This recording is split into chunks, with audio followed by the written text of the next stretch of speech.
Malaki naman ang posibilidad na magkaroon ng lahar flow sa paligid ng Bulkang Mayon sa Albay sa pagpasok ng Bagyong Ada sa Philippine Area of Responsibility. Ayon sa Philippine Atmospheric, Geophysical and Astronomical Services Administration o PAGASA, sa ngayon wala pang malaking epekto ang bagyo dahil nasa karagatan pa ito. Pero asahan na sa mga susunod na araw na magpapaulan ito, lalo na sa darating na weekend kung saan tatahakin ito ang Eastern Visayas at Bicol region.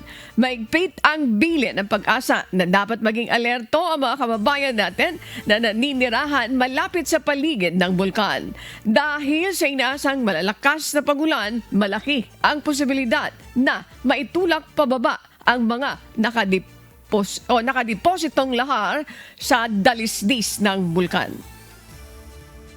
Hindi po natin sinasantabi yun dahil meron tayong activity, volcanic activity. Dagdag pa dyan, may mga pagulan tayong inaasahan sa mga darating na araw, in particular ngayong darating na weekend. So dapat po talaga yung maging alerto yung mga kababayan natin, lalong-lalo di sa may bandang Mayon Volcano area, yung malapit po doon.